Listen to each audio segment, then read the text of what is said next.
నమస్కారం, news vision కు స్వాగతం. ముందుగా వార్తల్లోని ముఖ్యాంశాలు.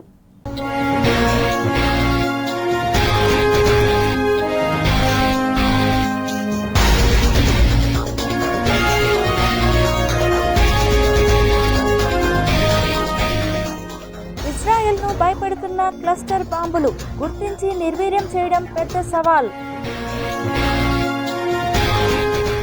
యోగా ప్రపంచాన్ని ఏకం చేసింది. యోగాంధ్ర 2025లో ప్రధాని మోదీ ఉద్ఘాటన. వానమ్మ రావమ్మ ఊరించి ఉసూరు మనిపించిన ఋతుపవనాలు. చినుకు తడి లేక మట్టిలోనే మాడిపోతున్న సీడ్స్. తిరుమలలో భక్తుల సునామీ. ఉచిత దర్శనానికి 25 గంటల సమయం. అలిపిరి పాదాల మండపాన్ని తొలగించనున్న టీటీడీ. నూతన నిర్మాణానికి గ్రీన్ సిగ్నల్ ఇచ్చిన పాలక మండలి.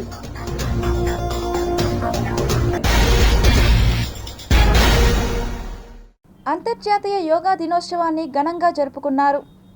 मैं विशेष तौर पर नारा लोकेश गारू के प्रयासों की भी विशेष प्रशंसा करना चाहता हूं. योग का सोशल सेलिब्रेशन कैसे होना चाहिए, समाज के हर वर्ग को कैसे जोड़ना चाहिए, ये उन्होंने बीते 1-1.5 महीने के इस योगांध्र अभियान में करके दिखाया. और इसके लिए भाई लोकेश अनेक अनेक बधाई के पात्र है. और मैं तो देशवासियों को भी कहूंगा कि ऐसे अवसरों को किस प्रकार से सामाजिक स्तर पर गहराई से ले जाया जा सकता है, भाई लोकेश ने जो काम किया है उसको एक नमूने के रूप में देखना चाहिए. साथियों, मुझे बताया गया है कि योगांध्र अभियान से 2 करोड़ से ज्यादा लोग जुड़े हैं. पब्लिक पार्टिसिपेशन की यही वो स्पिरिट है जो विकसित भारत का मुख्य आधार है. Let us work together to achieve global peace and happiness. ఈ రోజు మిమ్మల్ని చూసిన తర్వాత 30 రోజుల పాటు ఒక దీక్షలా, ఒక ఉద్యమంలాగా యోగా కార్యక్రమంలో భాగస్వాములయ్యారు. సత్తా చాటారు. యోగాంధ్ర కార్యక్రమం ట్రెండ్ సెట్టర్గా నిలిచింది. నరేంద్ర మోడీ గారు ప్రారంభించిన ఈ ఉద్యమాన్ని మనం అందరం ఆచరించి జీవన విధానంగా మార్చుకొని అందరిలో చైతన్యం తీసుకొస్తూ తెలుగు జాతి ప్రపంచానికి ఆదర్శంగా నిలవాలని మనస్ఫూర్తిగా పిలిపిస్తున్నా. ఈ కార్యక్రమానికి ఇంత విజయవంతంగా నిర్వహించిన ప్రతి ఒక్కరికి మనస్ఫూర్తిగా ధన్యవాదాలు, కృతజ్ఞతలు. జై భారత్, జై ఆంధ్రప్రదేశ్. ప్రపంచ యోగా దినోత్సవం యావత్ భారతవానికి, భారతీయులకి దక్కిన గౌరవం. సరిగ్గా 2014లో అప్పుడే ఐక్యరాజ్య సమితిలో గౌరవ ప్రధానమంత్రి మోదీ గారు ప్రవేశపెట్టినప్పుడు దాదాపు 177 దేశాలు ఈ రెజల్యూషన్ కి మద్దతు పలికినాయి. ఇంతమంది మద్దతుని కూడగట్టగలిగి ఈ రోజున మనకి 2015 నుంచి యోగా దినోత్సవం ప్రారంభమైంది. ఈ రోజున గౌరవ ప్రధానమంత్రి మోదీజీ గారి పిలుపు మేరకు మనం మొదట విశాఖ 11వ యోగా దినోత్సవ సంబరాలకు వేదిక అయింది. శ్రీ మోదీజీ గారి సమక్షంలో గౌరవ ముఖ్యమంత్రి వర్యులు శ్రీ చంద్రబాబు నాయుడు గారి కృషితో ప్రపంచ రికార్డుకు వేదికగా నిలిచింది. విశ్వనరులు మోదీజీ గారి పిలుపు మేరకు యోగా ఒక వన్ ఎర్త్ వన్ హెల్త్, ఈ ఆరోగ్యం థీమ్ ని ఈ వేదిక నుంచి ప్రతి ఒక్కరూ ముందుకు తీసుకెళ్లాలని మనస్ఫూర్తిగా కోరుకుంటూ, ఇక్కడ ఆసీనులైన మీ అందరికీ ఇక్కడికి వచ్చేసిన ప్రతి ఒక్కరికి కూడా పేరు పేరున నా హృదయపూర్వక వందనాలు, నమస్కారాలు. యోగాంధ్ర క్యాంపెయిన్ అనేది గౌరవ ముఖ్యమంత్రి గారు జిల్లా యంత్రాంగానికి మొత్తం ఇచ్చున్నారు. ఈ యోగాంధ్ర క్యాంపెయిన్లో జిల్లా యంత్రాంగం, ప్రజాప్రతినిధులు, మీడియా మిత్రులు, యోగా మాస్టర్లు వీళ్ళందరూ కూడా భాగస్వాములై యోగాని ప్రతి గడప వద్దకు తీసుకెళ్ళగలిగాము. 10 లక్షల మందిని మనము రిజిస్ట్రేషన్ చేసి వాళ్ళందరికీ కూడా యోగా మీద అవేర్నెస్ కల్పించి ట్రైనింగ్ చేసి యోగాని ప్రతి ఒక్కళ్ళ జీవితంలో ఒక డైలీ రొటీన్ లాగా చేసే విధంగా ప్రయత్నాలు చేస్తున్నాం. ఇంతటితో ఆగకుండా ఇప్పటి నుంచి కూడా ప్రతిరోజు యోగా మన దినచర్యలో భాగంగా అవ్వాలనేది మా ఒక తపన. దీన్ని మనము ప్రతి నెల కూడా ఈ క్యాంపెయిన్ ఇట్లానే ముందుకు సస్టైన్గా తీసుకెళ్తామని మా డిస్ట్రిక్ట్ అడ్మినిస్ట్రేషన్ నుంచి కూడా కోరుకుంటున్నాం. దీంట్లో ప్రతి ఒక్క యూనివర్సిటీ కూడా పాల్పంచుకుంది. మన జిల్లాలో 14 స్టేట్ అండ్ నేషనల్ యూనివర్సిటీస్ ఉన్నాయి, వాళ్ళందరూ కూడా పార్టిసిపేట్ చేశారు. ప్రతి ఒక్క గవర్నమెంట్ ఆఫీసర్ దీంట్లో పార్టిసిపేట్ చేశారు. ప్రతి ఒక్క media personal print and electronic media ఇందులో పార్టిసిపేట్ చేశారు. ఆల్ పబ్లిక్ రిప్రజెంటేటివ్స్ కూడా ప్రమోట్ చేశారు. ఇంకా 10 లక్షల మందికే కాకుండా ప్రతి ఒక్కరికి కూడా మనము యోగా తీసుకెళ్లాలనేది మా తపన. యోగా దినోత్సవాన్ని, యోగాంధ్ర ఉద్యమాన్ని, యోగాంధ్ర కార్యక్రమాన్ని ఈరోజు మనం తిరుపతిలో తారక రామ స్టేడియంలో జిల్లా కలెక్టర్ గారి ఆధ్వర్యంలో దరిదాపు 10,000 మంది పిల్లలతోటి, అలాగే వివిధ సమాజంలో ఉన్నటువంటి వివిధ పెద్దలతోటి అందరితోటి కూడా మనం ఈరోజు యోగా నిర్వహించడం జరుగుతూ ఉంది. నిజంగా ఇది చాలా గొప్ప పరిణామం. యోగాని మనము లైఫ్లోనే ఒక భాగంగా, మన దినచర్యలో ఒక భాగంగా తీసుకెళ్లాలన్న ఒక మహాసంకల్పంతో ఈ విధంగా చేయటం వల్ల మన సమాజాన్ని ఒక మంచి ఒక పాజిటివ్ డైరెక్షన్లో తీసుకెళ్లాలన్న ఒక మహాసంకల్పంతో గౌరవ ముఖ్యమంత్రి వర్యులు దీనికి కాల్ ఇవ్వడం. లాస్ట్ 1 మంత్ నుంచి మనం అందరం కూడా ఈ యోగాని ప్రతి వాడలో, ప్రతి పల్లెలో, ప్రతి టౌన్లో, ప్రతి కాలేజీలో, స్కూల్లో కూడా జరుపుకోవడం మీ అందరికీ తెలిసిన విషయమే. So as part of the Tirupati group, more than 4,200 cadets have conducted this yoga day at various locations, starting from the Tirupati, Chittoor and the Kadapa. And not only cadets, but all the officers, ladies, children, PI staff, our civilian staff, and even the horses have taken part in this event, and the 2 R&B battalion. The cadets have performed all the yogas on the back of the horses. So that was wonderful scene to see, and today our country must have created the Guinness Book of World Record. జిల్లా వ్యాప్తంగా చూస్తే కూడా సుమారుగా 5,000 మంది trainers, ప్రతి ఒక్క మండలాలకి చెప్తే 200 ట్రైనర్స్కి కూడా నేను ధన్యవాదాలు తెలియజేస్తున్నాను. వాళ్ళు ట్రైన్ అయ్యి మళ్ళీ మండల స్థాయి ట్రైన్ చేసేసి జనాలు కూడా బాగా ట్రైనింగ్ ఇచ్చారు. ఇప్పటి వరకు జిల్లాలో చూస్తే 5 లక్షల పైన సర్టిఫికేట్స్ కూడా కంప్లీట్ చేశాము. సో ఖచ్చితంగా యోగా ద్వారా ఇంకా అవేర్నెస్ వస్తుంది. యోగా ద్వారా అందరికీ ఆరోగ్యం బాగుంటుంది, మన మానసిక మరియు శారీరక సిచ్యువేషన్ ఇంప్రూవ్ అవుతుంది నేను భావిస్తున్నాను. యోగా అందరూ చేస్తూనే ఉండాలి. ఈరోజు వైజాగ్లో ముఖ్యమంత్రి వర్యులు మరియు ప్రైమ్ మినిస్టర్ అందరూ అక్కడ యోగా చేస్తున్నారు, ఒక మంచి మెసేజ్ ఇస్తున్నారు. ఆ మెసేజ్ మనం అందరూ తీసుకుని లైఫ్లో ఇంప్లిమెంట్ చేస్తే లైఫ్ బాగుంటుంది. తిరుమలకు వచ్చే దారులకు కొత్త శోభ తెచ్చేందుకు టీటీడీ నిర్ణయించింది. కోట్లాది భక్తులు తరలివచ్చే తిరుపతి తిరుమల వైభవం పెరిగేలా ప్రణాళికలు సిద్ధం చేసింది. తాజాగా జరిగిన టీటీడీ బోర్డు సమావేశంలో తిరుపతి విమానాశ్రయానికి శ్రీవారి పేరు పెట్టాలని కేంద్రానికి సిఫార్సు చేసింది. అదేవిధంగా అలిపిరిలో బేస్ క్యాంప్ ఏర్పాటు దిశగా కసరత్తు జరుగుతోంది. ఇప్పుడు అలిపిరి వద్ద నుంచి వచ్చే భక్తులకు మహామండపంలోకి వచ్చే అనుభూతి కలిగేలా కొత్త డిజైన్లతో మార్పులు చేయనుంది.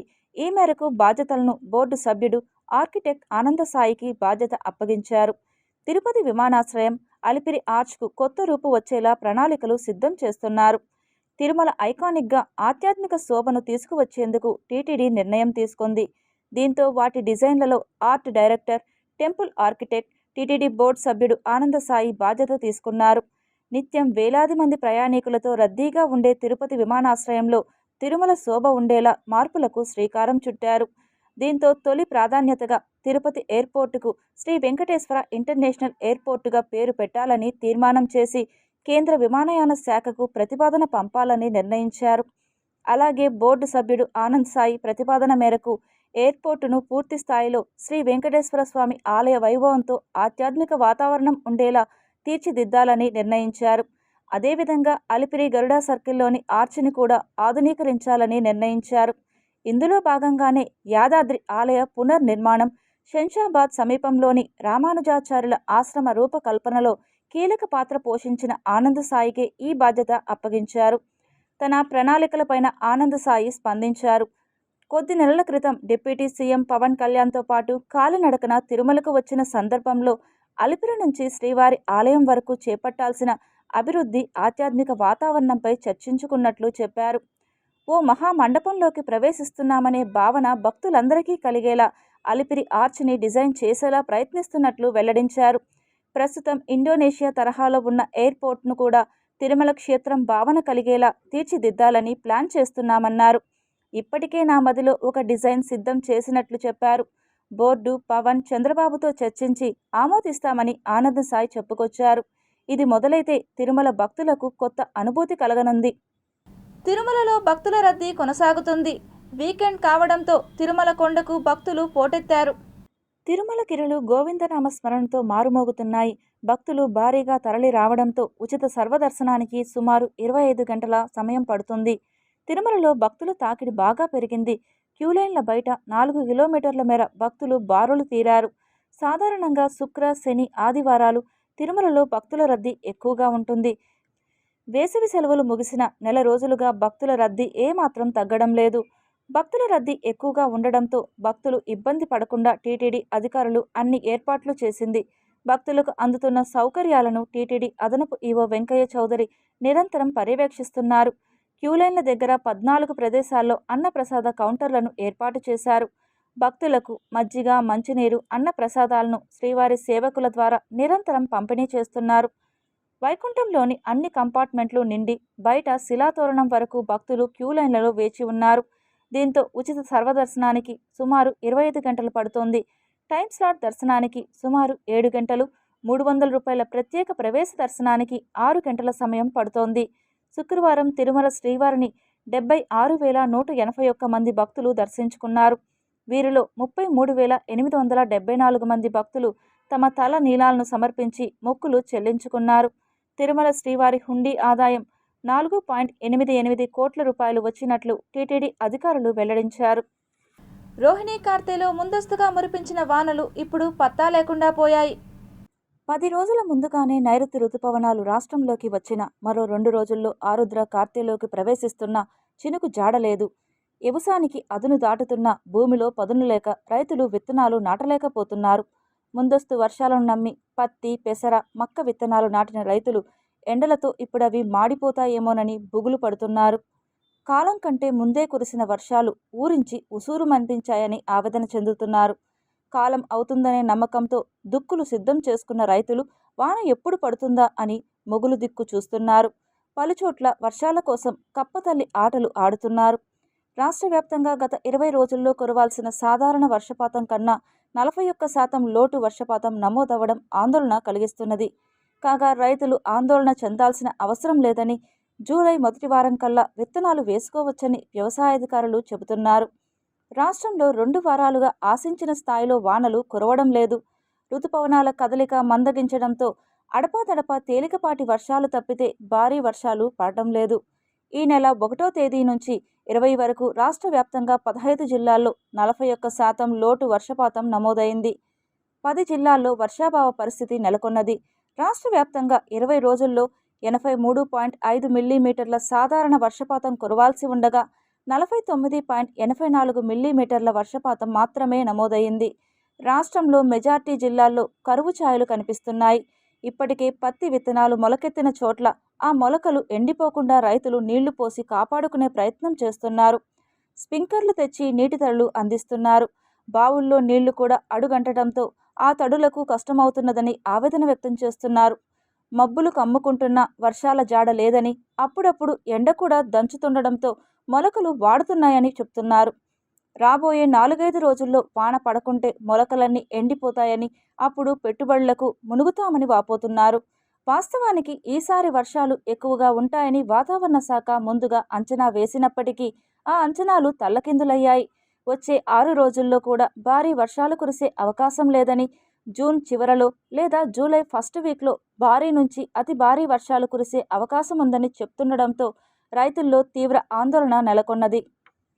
మామిడి రైతులకు రాష్ట్ర ప్రభుత్వం ప్రకటించిన మద్దతు ధరను యజమానులు అమలు చేయడం లేదని నిరసిస్తూ రైతు సంఘాల ఆధ్వర్యంలో శనివారం చిత్తూరు జిల్లా కలెక్టర్ కార్యాలయం ఎదుట రైతులు భారీ ఎత్తున నిరసన కార్యక్రమం చేపట్టారు. రైతు నాయకులు జనార్దన్ మాట్లాడుతూ రాష్ట్ర ప్రభుత్వం మామిడి టన్నుకు 12 రూపాయలు మద్దతు ధర ఇచ్చే విధంగా జీవో విడుదల చేసిందని తెలిపారు. ఈ మేరకు జిల్లా కలెక్టర్ ఆధ్వర్యంలో గుజ్జు ఫ్యాక్టరీ యజమానులు 8 రూపాయలు, ప్రభుత్వం 4 రూపాయలు చెల్లించే విధంగా తీర్మానం చేసి కొనుగోలు ప్రారంభించారని తెలిపారు. అయితే కొనుగోలు చేస్తున్నారని, దీనివల్ల రైతులు పూర్తిగా నష్టాలు పడుతున్నట్లు తెలిపారు.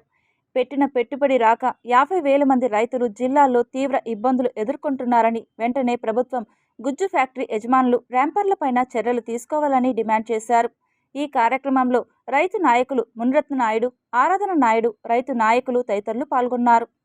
కాబట్టి ఫ్యాక్టరీ యాజమాన్యం మొండి వైఖరిని అరికట్టాలంటే ప్రభుత్వం ఇచ్చే 4 రూపాయలైనా సరే తిక్కర్ల శుద్ధిగా ప్రతి రైతు యొక్క కాయని తూకం వేసుకొని వారికి ఇవ్వాల్సిన అవసరం ఉంది. ఇప్పుడు మేము డిమాండ్ చేస్తున్నాం. అందుకోసం ఇక్కడికి అందరూ వచ్చారు. రైతు నాయకులు, రైతు సంఘాలు, తర్వాత రైతులు, పెద్ద రైతులు కూడా ఇక్కడికి వచ్చారు. వాళ్ళు కూడా వాళ్ళ అభిప్రాయాలు చెప్తారు. కలెక్టర్ కూడా చెప్తాం. వినకపోతే మేము ప్రత్యక్ష ఆందోళన కూడా ఎక్కడికక్కడ చేయడానికి సిద్ధమవుతున్నారు. ఫ్యాక్టరీ కాడిపోయి గుంపులుగా పడుతున్నారు. ఇది మాగిపోతుంది కదా, ఏం చేసుకుంటారు కదా, నిర్లక్ష్య వైఖరి ఉన్నది. ప్రతి ప్రభుత్వం డబ్బులే ఈరోజు ఫ్యాక్టరీ యాజమాన్యం అనుమతిస్తామండి. గవర్నమెంట్ లోన్ ఇచ్చిందండి, సబ్సిడీ ఇచ్చారు. ఆ సబ్సిడీ ఎవడప్పుడు సొత్తు? నిజంగా ఈ ప్రభుత్వం చిత్తశుద్ధి ఉంటే ఆ బల్బుని తీసుకెళ్ళి ఎంతసేపు పడుతుంది? ఎన్ని ఆలయాలు ఉన్నాయి, ఎన్ని అంగన్వాడీలు ఉన్నాయి, ఇక్కడ ఎన్ని గుళ్ళు ఉన్నాయి, వాళ్ళకంతా తీసుకెళ్ళి పంచచ్చు కదా. ప్రభుత్వం లేదా, టీటీడీ డబ్బు లేదా, ప్రభుత్వానికి డబ్బు లేదా? వాళ్ళపైన చిత్తశుద్ధి, వాళ్ళ చిత్తశుద్ధి 4 రూపాయలకి ఇస్తున్నావే. ఇది కూడా కొనే ఇల్లుగా అప్పుడు తెలుస్తుంది నిజంగా వాళ్ళు ఇస్తారు ఎవరని. అది లేదు. వాళ్ళ పాటు వాళ్ళు బాగుపడాలా, ఈ రైతాంగాన్ని మొత్తం దోపిడీ చేయాలా, ఈ ప్రభుత్వాన్ని మోసం చేయాలా, ఈ పద్ధతులు చేస్తున్నారు. కనీసం ఈ ప్రభుత్వం చిత్తశుద్ధిని ఇప్పటికైనా అమలు చేయకపోతే మేము ఊరుకుండే సమస్యలా ర్యాంపుల దగ్గర కూడా 8 రూపాయలు ఇచ్చుకోవాల్సింది, ప్రతి ఫ్యాక్టరీ కూడా 8 రూపాయలు ఇవ్వాల్సింది, ప్రతి ఫ్యాక్టరీ కూడా ర్యాంప్ కూడా బోర్డు పెట్టాలా. బోర్డు పెట్టించే బాధ్యత ప్రభుత్వంది, ఈ పోలీసులది. శారీరక మరియు మానసిక ఆరోగ్యం కోసం యోగా మంచిదని ప్రముఖ పారిశ్రామికవేత్త పిసి రాయులు పేర్కొన్నారు.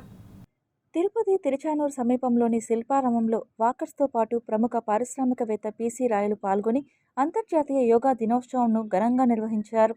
ఈ కార్యక్రమానికి తిరుచానూరు సమీపంలోని నగరవాసులందరూ యోగా చేసేందుకు ఉత్సాహంగా శిల్పారామంకి చేరుకొని పాల్గొన్నారు. ఈ సందర్భంగా పిసి రాయులు మాట్లాడుతూ ప్రతి ఒక్కరి జీవితంలో యోగాను ఒక భాగంగా చేసుకుని ప్రతి ఒక్కరూ ఆరోగ్యవంతంగా ఉండాలని సూచించారు. వయసుతో సంబంధం లేకుండా ఏ వయసు వారైనా యోగా చేసేందుకు అర్హులని తెలిపారు. అంతర్జాతీయ యోగా దినోత్సవాన్ని పురస్కరించుకొని మనమందరం ఈ శిల్పారామంలో యోగాను నిర్వహించుకోవడం హర్షణీయమని, ప్రపంచ దేశాలకు తెలిసేలా యోగాను మన భారతదేశ ప్రధాని నరేంద్ర మోడీ విశ్వవ్యాప్తం చేశారని అన్నారు. నిత్యం ఉరుకులు పరుగుల జీవితంలో బిజీగా గడిపేవారు ప్రతిరోజు గంట సేపు పాటు వ్యాయామం చేయడం ద్వారా హాస్పిటల్కు వెళ్లాల్సిన పరిస్థితి రాదని, ప్రతి ఒక్కరూ యోగాను చేసి సంపూర్ణ ఆరోగ్యవంతులుగా నిలవాలని ఆకాంక్షించారు. ఈ యొక్క యోగాలు ప్రతిరోజు చేస్తూ ఆరోగ్యంగా, అంటే మెడికల్కి పోకుండా ప్రతి ఒక్కరు పోతే ఏదో పొద్దున్న డాక్టర్స్ చెప్తాంటారు ఆ మెడిసిన్ వేసుకోండి, ఈ ట్యాబ్లెట్ వేసుకోండి, ఇంజెక్షన్ వేసుకోండి, ఇవన్నీ అవసరం లేకుండా పాత కాలంలోనే ఈ యొక్క యోగా కార్యక్రమాలు ఉండేది. సో ఈ యొక్క యోగాన్ని మనం నేర్చుకుంటే మనం ఆరోగ్యంగా, ఐశ్వర్యం, డబ్బులుంటే ఏం చేస్తాం, ఎప్పుడు హాస్పిటల్లో ఉంటాయి. మీ ఆరోగ్యంగా ఉంటే ఈ ఆరోగ్యం కాపాడుకోవాల్సిన అవసరం ఉంది. ప్రతి ఒక్కరికి కూడా ఈ యోగా ఉపయోగపడుతుంది. అందరూ కూడా ఆచరణలో తీసుకొచ్చి యోగాని ప్రతిరోజు దినచర్యలో మార్చుకుంటూ, మనం ప్రతిరోజు వాకింగ్ వెళ్తాం, వాకింగ్తో పాటు యోగా కూడా నేర్చుకొని యోగా ఒక సాయంత్రమో లేక పొద్దున చేయాల్సిన అవసరం ప్రతి ఒక్కరికి ఉంది. కాబట్టి మల్లెపూలు పెట్టుకునే మహిళలు వేశ్యలంటూ సంబోధించిన చిలకలూరిపేట పాస్టర్ సాలెం రాజుపై చర్యలు తీసుకోవాలంటూ తిరుపతి ఎస్వి యూనివర్సిటీ పోలీస్ స్టేషన్లో మహిళలు ఫిర్యాదు చేశారు. హిందూ ధర్మాలను, మహిళలను అవమానించేలా సామాజిక మాధ్యమాలలో వస్తున్న వీడియోలు హిందూ మహిళలను కించపరిచేలా ఉన్నాయని, వెంటనే పాస్టర్ సాలెం రాజును అరెస్టు చేయాలంటూ ఎంఆర్పల్లి, కృష్ణానగర్కు చెందిన రమాదేవి హిందూ సంస్థలతో కలిసి పోలీస్ స్టేషన్లో ఫిర్యాదు చేసి డిమాండ్ చేశారు. పాస్టర్ సాలెం రాజు చిలకలూరుపేట చెందినటువంటి ఈ పాస్టర్ 3 రోజుల క్రితం చేసినటువంటి అనుచితమైనటువంటి వ్యాఖ్యలు యావత్ ప్రపంచం సిగ్గుపడుతోంది. అంతగా అవమానించాడు, ప్రతి స్త్రీని ఇతను అవమానించాడు. ఎందుకురా అంటే ఒక హిందువులనే కాదు, పూలు పెట్టుకునే వాళ్ళు సాక్షాత్తు ఆ యేసుక్రీస్తు అని చెప్పబడుతున్నటువంటి ఆ తల్లి కూడా, ఆ విజయవాడలో ఉన్నటువంటి గుణదల మేరీ మాత కూడా వాళ్ళు మల్లెపూలు, కనకాంబరాలతో డెకరేట్ చేసి ప్రతి సంవత్సరం ఊరేగిస్తారు. ఇతను హిందువుల్ని అవమానించాలి, హిందూ స్త్రీలను అవమానించాలి, మత మార్పిడి కోసం వాడినటువంటి మాట. మల్లెపూలు పెట్టుకొని స్త్రీలందరూ బజార్లు వెంబడి తిరుగుతూ ఉంటారు, బజారు చెందినటువంటివి స్త్రీలు అని ఈ సాలెం రాజు వాడినటువంటి వ్యాఖ్యలు ఏవైతే ఉన్నాయో, ఇంతవరకు అతను అరెస్టు కాకుండా ఉన్నాడు అని అంటేనే చాలా బాధాకరంగా ఉంది. తిరుమల శ్రీవారిని నైవేద్య విరామ సమయంలో పలువురు ప్రముఖులు దర్శించుకుని మొక్కులు చెల్లించుకున్నారు. తిరుమల శ్రీవారిని నైవేద్య విరామ సమయంలో పెద్దిరెడ్డి రామచంద్రారెడ్డి, నటి దివ్యవాద్య, మాజీ పాలక మండలి సభ్యుడు మురంశెట్టి రాములు, హీరోయిన్ విద్యాబాలన్ దర్శించుకుని మొక్కులు చెల్లించుకున్నారు. ఆలయ అధికారులు వీరికి దర్శన ఏర్పాట్లు చేయగా ఆలయ అర్చకులు వేద ఆశీర్వచనాలతో తీర్థ ప్రసాదాలను అందించారు. దర్శనం అనంతరం వీరు ఆలయం వెలుపల మీడియాతో మాట్లాడారు. ఇక్కడ కూడా మా ప్రభుత్వం ఉన్న అప్పుడు మా హయాంలో కంటే ఇప్పుడు కూడా, ఎందుకంటే కూటమి ప్రభుత్వంలో కూడా చాలా మెరుగ్గా, ఎందుకంటే ఆధ్యాత్మిక భావాలతో ఎక్కువ చేయడం జరుగుతుంది. కొద్దిగా చేర్పు మార్పులు చేసి భక్తులకు ఇబ్బంది రాకుండా ఇలాంటి సౌకర్యాలు చాలా బ్రహ్మాండంగా కార్యక్రమం జరుగుతుంది. తర్వాత గతంలో మేము ఉన్నప్పుడు గుడికో గోమాత అనే ఒక స్కీమ్ పెట్టడం జరిగింది. ఇప్పుడు రాబోయే కాలంలో బడికో గోమాత పెట్టాలని ఈ యొక్క ఉన్న పాలక మండలికి విన్నపం చేస్తున్నాను. ఒకవేళ మీరు బడికో గోమాత పెట్టకపోతే ఆల్రెడీ నేను ఇక్కడ తిరుపతి పట్టణంలో కూడా గీతాంజలి పబ్లిక్ స్కూల్లో నేను ఒక షెడ్ నిర్మించినాను. ఎందుకంటే బడికో గోమాత స్కీమ్ పెడదామని. ఈ రోజు 2 రోజుల్లో నేను చైర్మన్ కానీ యువ గారిని కలిసి ఈ బడికో గోమాత అనే స్కీమ్ అంటే పిల్లలకు, ఎందుకంటే ఆధ్యాత్మిక భావం చిన్నప్పటి నుంచే గోమాత విశిష్టత చెప్పాలన్న ఉద్దేశంతో బడికో గోమాత స్కీమ్ పెట్టాలన్న ఉద్దేశంతో నేను పెడితే బాగుంటుంది కాబట్టి టెంపుల్ ద్వారా పెడితే మంచిగా ఉండదని ఈ సందర్భంగా వారికి విన్నవించుకుంటున్నాను. ఓం నమో వెంకటేశాయ. Beautiful Darshan. We've come here as a family, so very, very happy. ధన్యవాదాలు. Bye. We'll know. Sri Padmavati మహిళా విశ్వవిద్యాలయంలో నిధి ప్రయాస్ పథకం కింద SSI TBIలో నిధి ప్రయాస్ శాలను ప్రారంభించడం జరిగిందని ఉపకులపతి ఉమా పేర్కొన్నారు. మహిళా విశ్వవిద్యాలయంలోని సావేరి సెమినార్ హాల్లో స్టార్టప్ల వృద్ధికి చట్టపరమైన మరియు ఆర్థిక నిర్మాణం అనే అంశంపై సెమినార్ను నిర్వహించారు. ఈ కార్యక్రమానికి ముఖ్య అతిథులుగా vice chancellor Uma, registrar Rajani, Singapore Govind holdings వ్యవస్థాపకుడు ఆనంద్ గోవిందులూరి తదితరులు విచ్చేసి కార్యక్రమాన్ని ప్రారంభించారు. ఈ సందర్భంగా వారు విద్యార్థులను ఉద్దేశించి ప్రసంగించారు. ఆంధ్రప్రదేశ్ రాష్ట్ర మాజీ ముఖ్యమంత్రి వైఎస్ జగన్మోహన్ ఇచ్చిన పిలుపు మేరకు యువత పోరు కార్యక్రమాన్ని రాష్ట్ర వ్యాప్తంగా నిర్వహించడం జరుగుతుందని వైఎస్ఆర్ కాంగ్రెస్ పార్టీ నాయకులు పేర్కొన్నారు.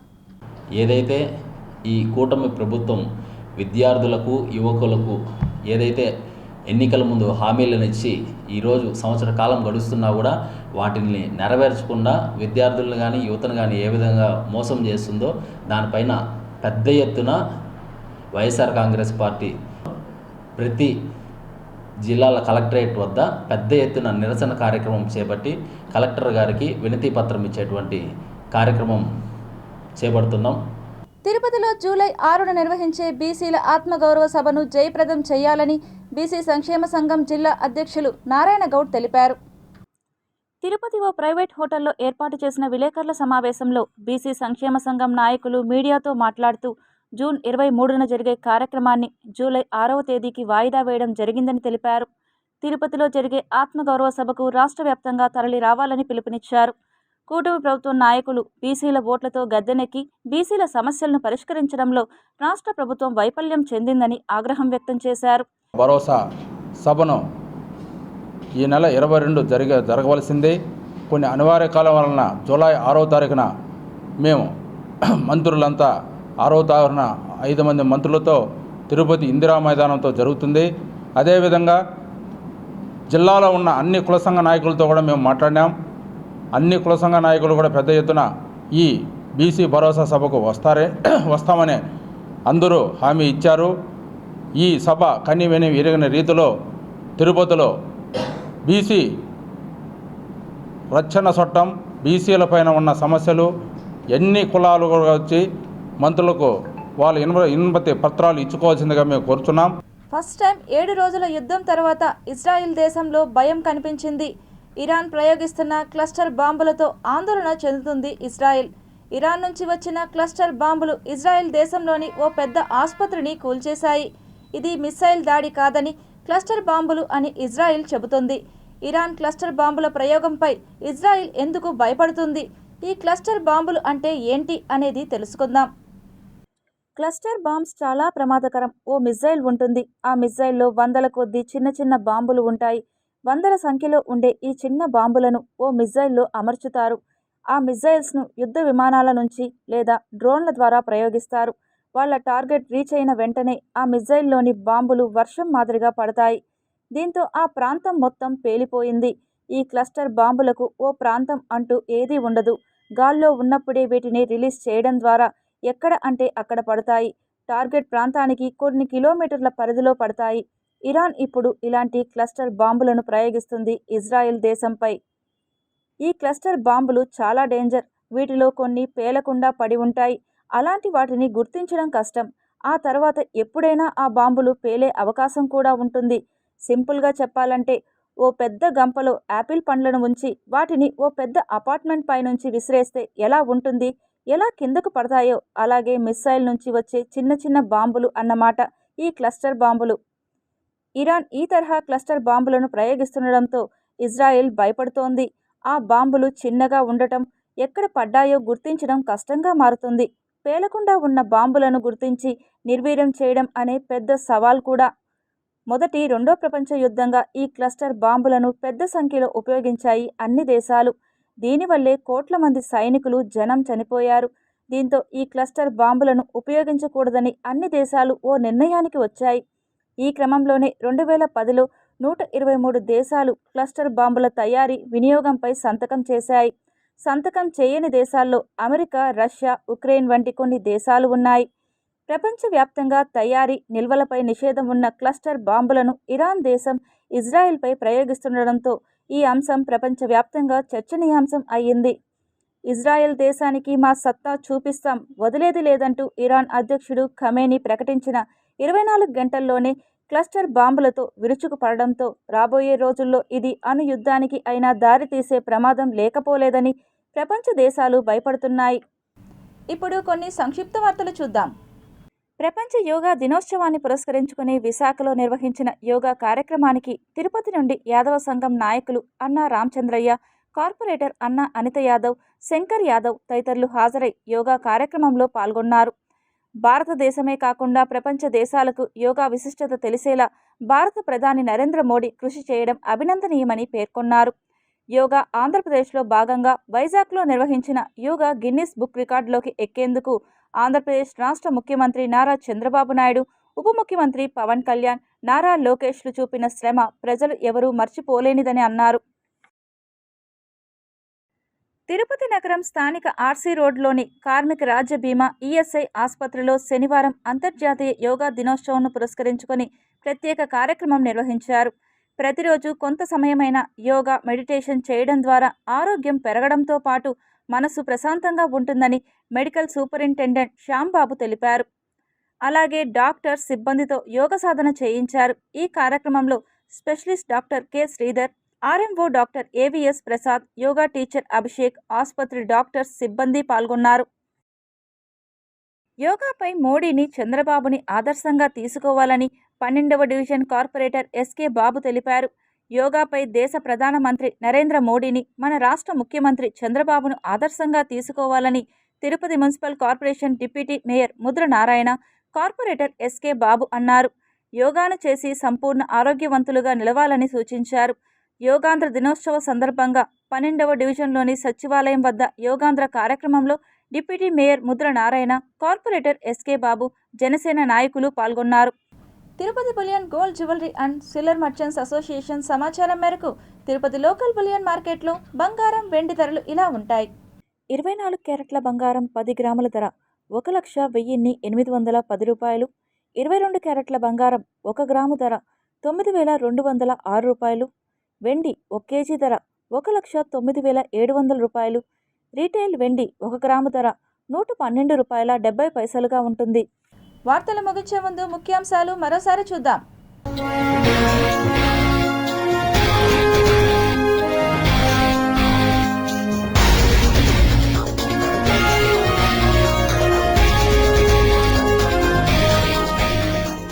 ఇజ్రాయెల్ను భయపెడుతున్న క్లస్టర్ బాంబులు గుర్తించి నిర్వీర్యం చేయడం పెద్ద సవాల్. యోగా ప్రపంచాన్ని ఏకం చేసింది. యోగాంధ్ర 2025లో ప్రధాని మోదీ ఉద్ఘాటన. వానమ్మ రావమ్మ ఊరించి ఉసూరు మనిపించిన ఋతుపవనాలు. చినుకు తడి లేక మట్టిలోనే మాడిపోతున్న సీడ్స్. తిరుమలలో భక్తుల సునామీ, ఉచిత దర్శనానికి 25 గంటల సమయం. అలిపిరి పాదాల మండపాన్ని తొలగించనున్న టీటీడీ, నూతన నిర్మాణానికి గ్రీన్ సిగ్నల్ ఇచ్చిన పాలక మండలి.